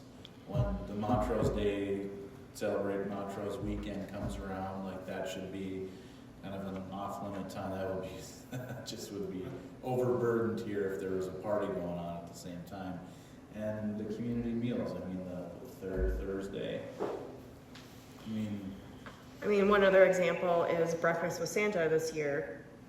Christy said that she could have rented it out 4 different times for that weekend because December is usually a high demand month because people want to have Christmas parties and do different things. But in a situation like that, what would we do? Right. Yeah, because obviously, I mean, it puts Celebrate Montrose in a poor position as well. Absolutely. Because they plan ahead. Yep. And they have events that they do for the city. I mean, I can't argue any of that. I mean, I can't argue against it at all. But we did make certain rules, and I'm just trying to figure out where we're going to stand on this. I guess in the situation that you put on. I would see if there's a way that you can give someone a half-day rental and they don't come in until 2 o'clock after breakfast with Santa is cleaned up. That's where I would look at going with that, which I would, yeah, that would need to be at the staff discretion, but that's where I would see the compromise on that. But Well, and I think part of the problem is that we don't want it to be left up to staff discretion necessarily, because that sucks for us having to tell that group, you know what, no, we're able to rent this, so we're gonna take that weekend away from you. There needs to be something either set in stone, or that if they reserve that date within the 6 months, they have it no matter what. I mean, I don't know how, do you want to be the one making a decision about that? Right, so. I mean, it's impossible, and so, you know, I think one of the original recommendations was to not put all of these caveats in and give these groups just make a limited number of free ones. And then I guess if you go over that, then you are taking on that full cost, right? Like you get so many at this cost, and if you need more, where you know, you're not utilizing other space or opportunities, then I guess that's kind of a risk too. Otherwise, I think I agree with Jessica, it needs to be kind of black or white, because there's just too many. If it's a full moon, if it's a Tuesday, if it's a Catherine Road, everybody, you know, it just can't be that way. yeah, I think we're getting into too many scenarios with all of that, especially with the black and white piece, because I mean there is a realistic world where we could have a month of November and December where every Saturday is booked for a different nonprofits event, whether it be a breakfast with Santa or whatever else they've got going on, a food drive, something, and it's zero paying customers, or you're only getting $40 a time. So I think that's just that's a tough conversation to have. Yeah, we're basically, that scenario wasn't happening, we would be losing money because we're paying it to be clean. I think What have we done to advertise since our last discussion? That we have a community center and what the fees are and everything, what have we done? I don't think we have yet, because we want to get this stuff straightened This is out. gonna be nailed down Yeah. before we do it. So that we're not like, oh, just kidding, and we actually changed this rule, you know, and the fees and all that. We need to have that pretty nailed down before we really start advertising. I know Christy has been asking people that are renting it for different like parties, like weddings and things, to either allow us to come and take some pictures or take some photos of it all set up with the linens and the everything, so that we can show some really nice pictures of what this space can be. But I think we need to get some of this nailed down so that we can successfully advertise and have concrete answers for people. We can't be like, well, if it's a Tuesday and, you know, the sun is out, then you can't rent it, but it's like... With so many, you know, different scenarios that could happen, I think if we just took it out that the nonprofit or whoever would lose the space 2 weeks in advance, because, you know, as we said, we've already paid thousands of dollars for our events next year. We've already paid, you know, hundreds of dollars for our events in December. So If we, would, go ahead. no, go ahead. I mean, if we took that out and left in the clause about, and we upped it to 6 months, is that good enough? I think it should stay at 3 months, we just move the 2 weeks out. I mean, I think yeah, it gives that's another option. the opportunity for you guys to book out 3 months in advance is great, but to do it 6 months in advance and take that opportunity from this to generate some funds Because a lot of people who are with renting no will do it 2 week along. kick out, that takes away an opportunity for us to fill it up with weddings, with stuff that's, but if it could be the 3 months, take away the 2 week clause, I think that's fair. A lot of times, like a wedding, they'll book a year out. right. You know? But you do have shotguns. I mean, it goes, I can say the same thing because we just, a nonprofit group just ended in August and they already got questions about reserving the band for next year because they're booking out. So that group paid already for the band, 2 bands. For celery Montrose. Mhm. Well, and that's why I said too, I think I agree with Toby, the third Thursday, I think that's what it is, the third Thursday is just that's when the community meal is, make it a thing, everybody knows about But it. is it so right now? It isn't though. That's the problem, Kirby, it's not right now. But I think they wanted to be able to schedule out a bit further so that because it sounds like they maybe have some sponsors and some other things like in the works, and the sponsors are a little nervous that they could get kicked out right before the event, and that makes them maybe not want to go full on and really sponsor that event. Yeah, I don't think any of us are arguing about third Thursday of the month. No, and That's not an option. So you guys gotta get that out of your heads, because right now that group is looking at, kind of changing it maybe quarterly or well, that was just however they kind may of, be changing it. that was just the example, but Right. the other piece of that too is when the Celebrate Montrose, like that weekend, it should be blacked out on the calendar that there's no rentals that weekend. Yeah, it's a city celebration. Yes, typically that has been blocked out. I mean, we're not renting obviously the community center for All that of it's a weekend. town celebration, so you can't really, I mean, it all So, is. here's my question, I guess, and if we're focusing currently on the other events for Celebrate Montrose necessarily, if we get rid of the wording for the 2 weeks, we move it out to 3 months, which is a quarter, does that, let's just say worst case scenario, the date that you have reserved, somebody else wants it and you get notified. No, like there's no kicking out, that's what I'm saying. You take that 2-week thing out of there completely. We don't extend the reservations to be made 6 months in advance, it stays to 3 months. So it gives the opportunity for paying customers within the 3-month range to book. But there is no, once a nonprofit is booked, they are no longer at risk of losing that spot. They just have they might need to look at a different date if that is picked 3 months in Oh, advance. before 3 months, okay. Because I was just thinking, if you're gonna force them out still, but you're telling them 3 months in advance, is it possible to go get sponsorship from a local business or something like that? And we take out the whole potential of getting kicked out. Yep. And we leave it at, you can book up to 3 months in advance. I'm guessing no matter what, we're not gonna have 100% happiness by any group.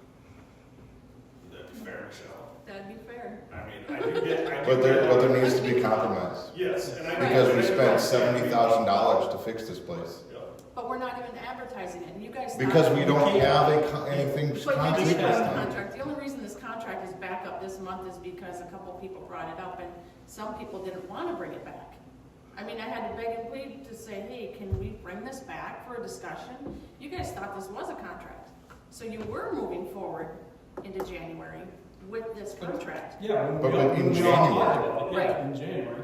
But We like I all said, the talked only about it. reason it's back right now is because, I you know. mean, I believe we all talked about We did, it. Okay. we did. I just So, wanted to make I sure. mean, it just seems like the nonprofit groups, excluding the food groups, are paying a fee. Granted, it's a great fee, you know, and it's, you know, very generous of the city to charge that fee, but we're still a paying customer. These groups are still paying, so I don't want to use the fire department because they have more money than us, but, you know, they're questioning too. They have their group coming up. Can they book it now? Can the Boy Scouts book their blue and gold events? And then, you know, because they book that. It's almost the same time every year for all of these events.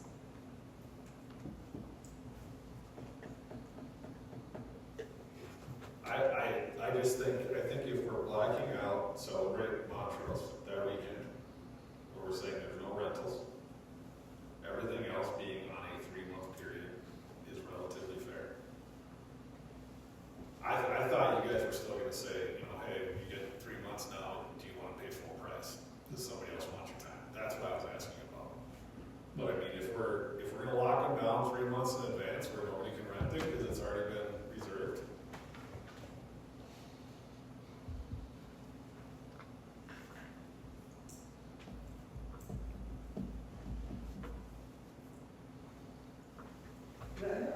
Like, the bank has a conference room that anybody can rent out anytime for free. So, you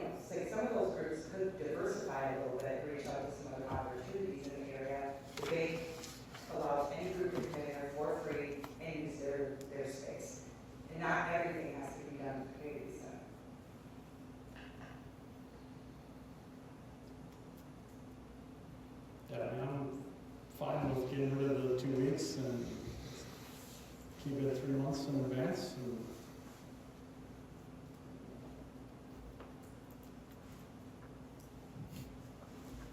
Can we go 4 months? It's a quarter.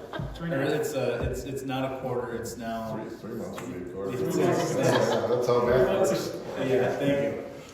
I mean, there's obviously some events that have big expenses attached. Just using Celebrate Montrose as an example.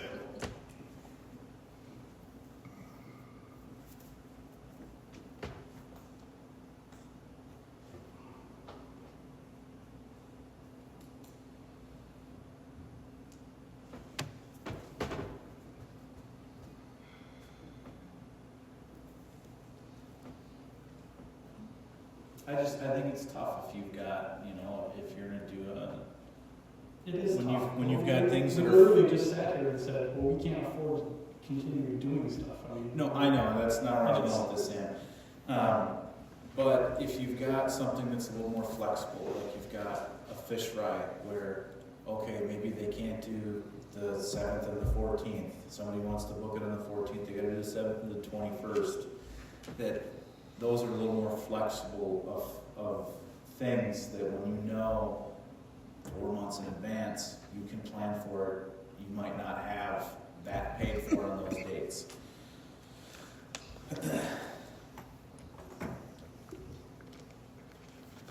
But if somebody does want to come in and they want to book their wedding reception 5 months out, that is a lot of money that, yes, you're missing out on. Sorry, we have an event for 3 hours in the morning that day, we can't book it. That's the conversation that staff would have to have.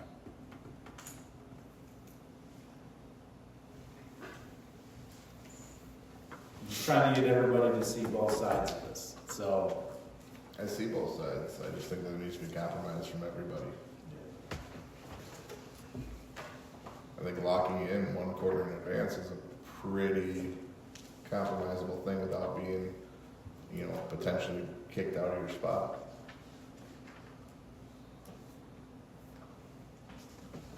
For $40 or a one-time $75 fee.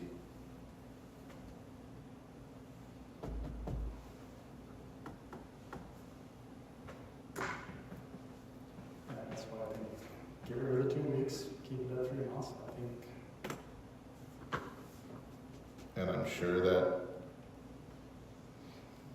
city staff can look at potentially some other ones that maybe they're asking 4 months in advance and they can pencil in that date.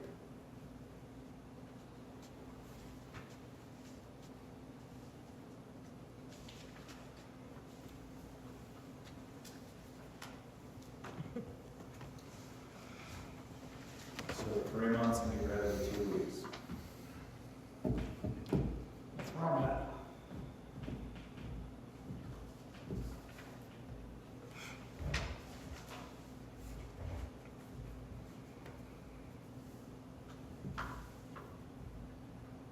I think that's completely reasonable. I'm just looking down the line, so I just wanna. I think at the end of the day, we want this place to still be here. We had this conversation how many times? We don't want to just give it away, because we do want it to be here. But we also don't want to, alienate the people that do support this community. So it is a tough spot either way. It's a matter of where do you draw the line.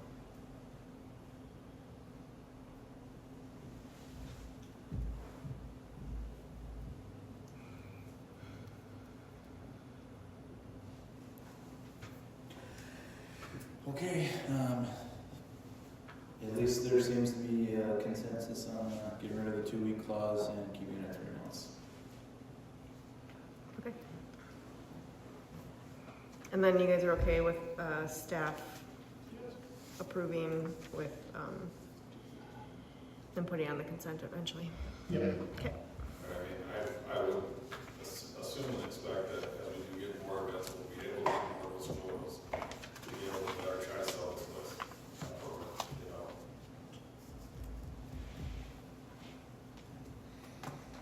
I would love to have a problem where we have a bunch of people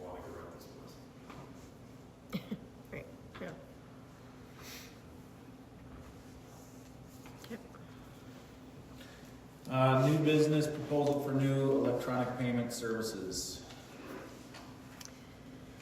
Mayor and council, this was an item that Mr. Ard looked into, and let's see, on page 81 of the packet, this is what it would look like if the city continued to pay the convenience fees as we currently do for PSN. So this would be to replace PSN with the utility billing system. This is a company that our utility billing system promotes. Seems to work really well and be a little more seamless and have less issues than we've been having with PSN. So like I was saying, on page 81, this would be city paid fees. This would what it would look like if we continued to pay the fees. And on page 98, that's what it would look like if the resident were to pay convenience fees at the time that they were making a transaction. And that would be a total change because we have been paying these fees for as long as I've been here. So, How many other cities pay the 2.5% credit card fee? probably not very many. Not very many. Yeah. A lot of places, even the county passes on that stuff to people. When I was there the other day voting, I was overhearing somebody paying property taxes, and they wanted to pay with a card, and it was 3 or something, 3%. It's 3%. 3% in order to use your card. So I don't think it's unreasonable for us to pass that convenience fee on to people. That's just kind of this is going to be just a policy decision for you guys, how we want to move forward with this.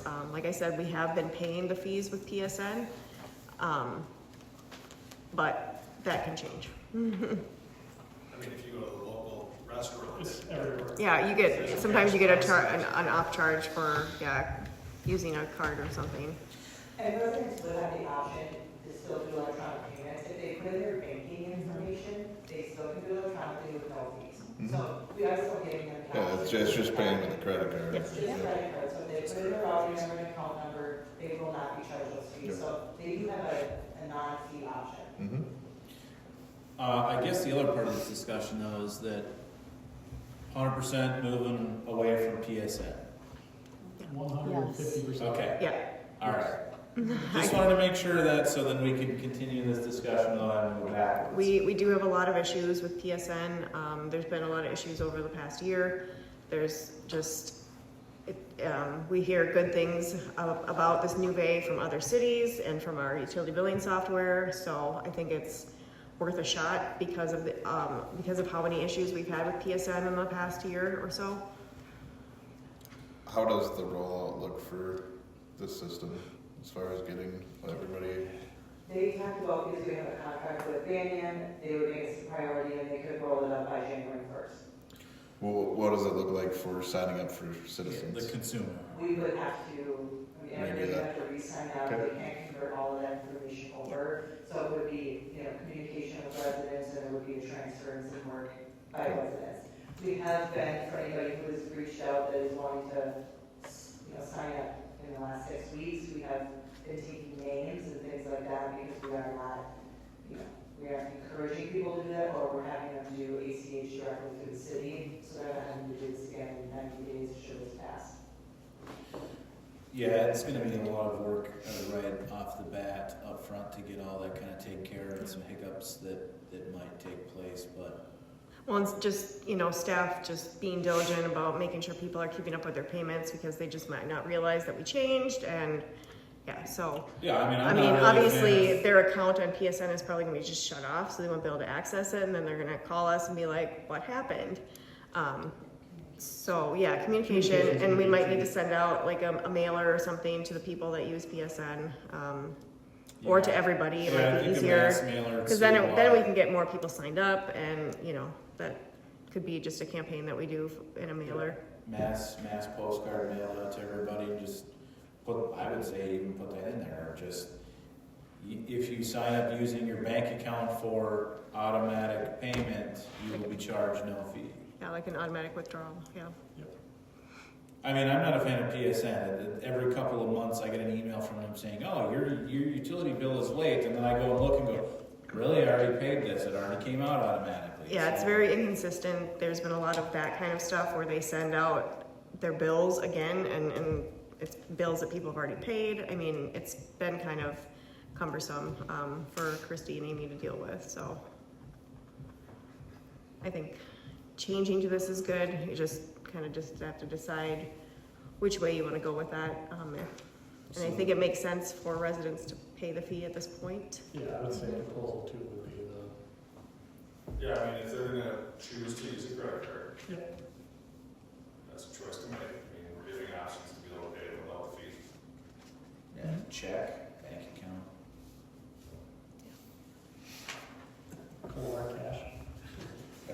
Or coin. That's good. That's points.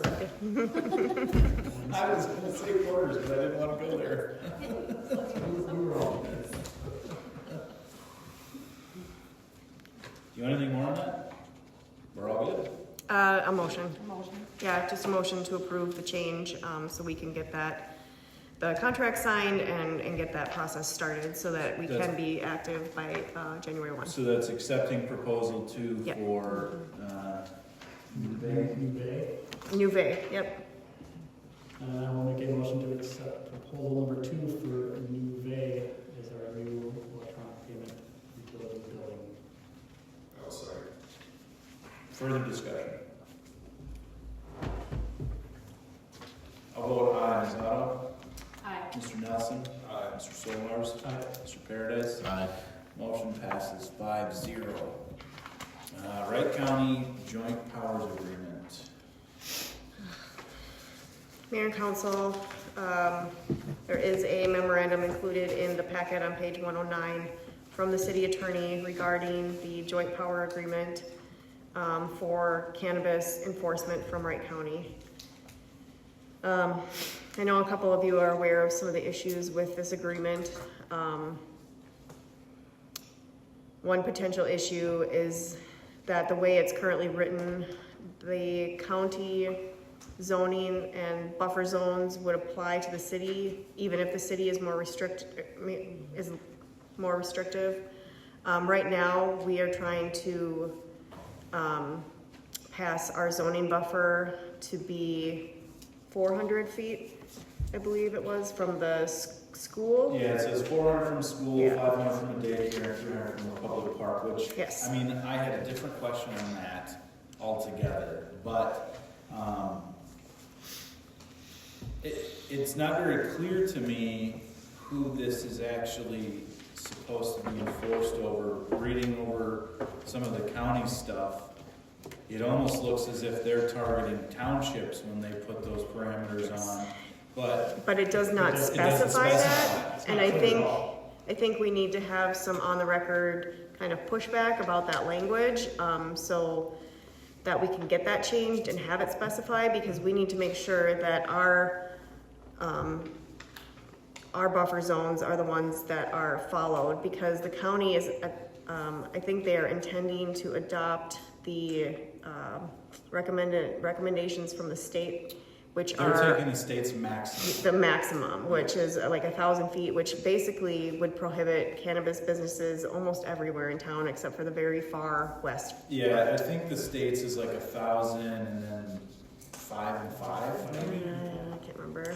Yeah, it's definitely 1,000 for like the Schools. school, and which would totally, I mean, because I believe O Brothers is planning to do cannabis business, and that would prohibit them completely. They already do. Full cannabis. Yeah, they're probably selling hemp products, which they, THC beverages. Well, and the other thing too, that I saw that there was discussion on whether or not it was from the building or the school property. and that. Because if you go from the school property, yes, that almost eliminates all of Montrose, but as the crow flies, to be able to have any kind of cannabis anywhere. So our planner was drafting ours to read from the primary entrance of the building to the primary entrance of the other building. So that measurement, which would be 400 feet or more, so. But yeah, if we do not push back on some of this language, that 1,000 feet could be applied to us. It would be, Right. based and on how it's based on how the language is currently correct. So it's a bit of a mess. I know a lot of other cities are kind of struggling with this as well. I just spoke to Connie from Waverly this morning about it, and she has the same concerns, so. But I think we need to push back on this. And I think they're talking about this in early November. That's when it's come back to them. Tomorrow they're doing their tobacco ordinance, which does include cannabis in it. Yeah. But I do think we need to push back on this, because Yeah, I think they want an agreement by the end of this month, but I wouldn't want any agreement with the JP on this. The only thing I would worry about is if you then say we're not gonna do the JPA, are they gonna push back and say then you can find your own enforcement for it? That is part of it, so, there is a kind of an out with the contract that we can remove ourselves within 30 days notice. But the attorney said that if we were to do that, like if they were to enforce the bigger buffers, and we were to remove ourselves, we'd kind of be on our own for enforcement and registration and all of it, which we were kind of trying to get away from. Obviously, with the enforcement part of it, we are not police. We do have police that work for us, but if we don't sign on to this, cannabis isn't really part of the deal.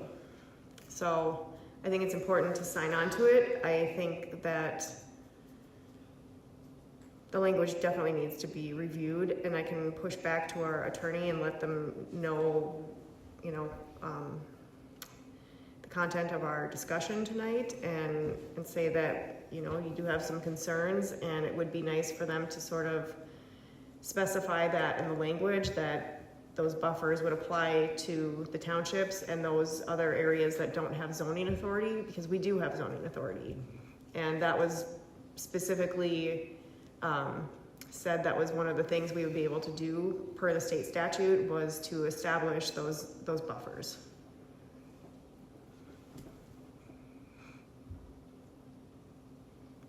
Like I said, way too much cannabis talk. The distance and location of where it's from is probably too pushback. yeah, I think the language just needs to be clarified. If it's pointing towards townships, then say it. And This is pointing towards townships. And they could put that in there very easily, just say Add a that provision this, saying or this does cities- not apply to cities with zoning authority, or whatever they want to put in there, but. Anyone who has their own zoning authority on this, or zoning ordinance has the whatever, blah, blah, blah. Right. Supersedes, the county or Yeah, because whatever. they're using the strictest ones. Yes. That's what I heard, so. Okay. On the other piece of it though, like I mentioned, when we do work on ours, I'm not necessarily in favor of them all being different. Why is a public park less, important, I guess, than a daycare or a school than a daycare? Honestly, I think they should all be 500 feet away from where those are, but. Well, that'll come in November with the planning, because they had a public hearing on October 9th and discussed this. That was just what I had looked at, but yeah, as far as the JPA goes, I wouldn't want to sign on to that until they figure it out. Yeah. Anything else on that? I'll just be glad when cannabis talk is over. I know, right? Public smoking discussion for possible ordinance changes. Yeah, more. Okay, so here we go. More cannabis talk. One of the things the city attorney and Steve, that kind of came up with our discussion about zoning and all this stuff, was whether or not we wanted to prohibit public smoking in parks and on city property. That would include tobacco as well as cannabis products. So if you guys are interested in that, I would just need like a consensus to move forward, to have the city attorney draft something up for that. Because that would be a city code change, which would be under you guys. That's not really a planning thing. But it just came up in the natural course of the planning information. Yeah, I don't think that there should be any smoking of any kind on any park area. I certainly wouldn't want it around my kids, we would immediately be leaving that park, and it shouldn't happen. I mean, there's no need to expose kids to any of that, whether it is tobacco or weed or something far worse than that. What about vape pens? All of it. I mean, I think it would include any kind of smoke, yeah. Yeah, because that's a tobacco product or a I would cannabis be product. careful with what you label. I would like go after the parks, like Kirby is saying, and not say all city properties. Okay. Because now your community center Right. that you're renting out, people are gonna be violating it every time they go step foot Yeah. outside and That's go to a true. cigarette. Yep. Okay.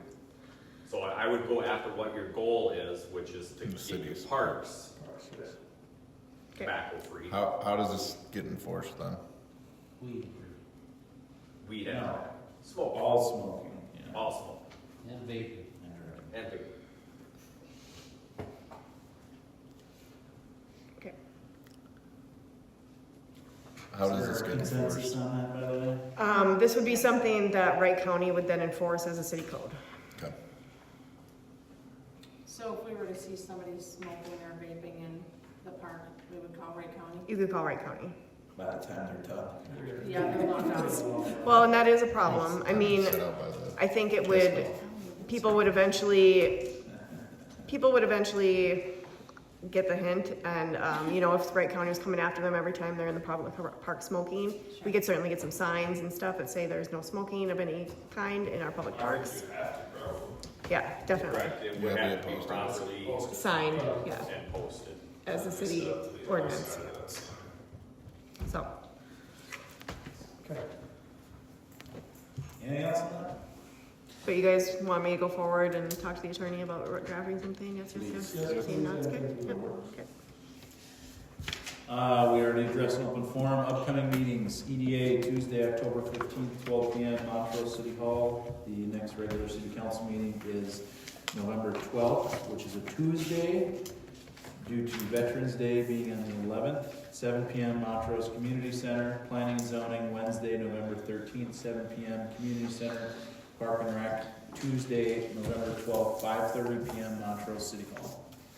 We also have the town hall, October 28th. Oh, that's Yes, that was, yes, October 20th, Town Hall on manganese in the water. 6 p.m. on the 28th. Yes, and and I did send that to the newspaper, and we'll be posting it on the stuff as well. So if you have questions, plans, or concerns, that is the day to bring them. Acknowledgements, recognition, or announcements?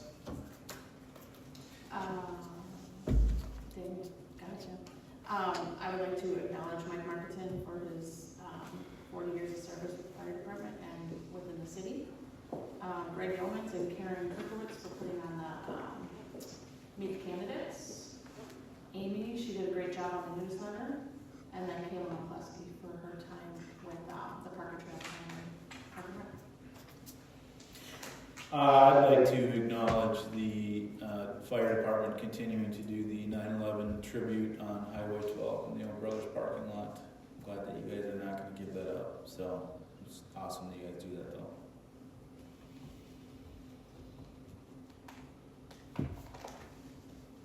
Do I hear a motion to adjourn? I will make a motion to adjourn. I will second. All in favor? Aye. Motion passes 5-0, we're adjourned.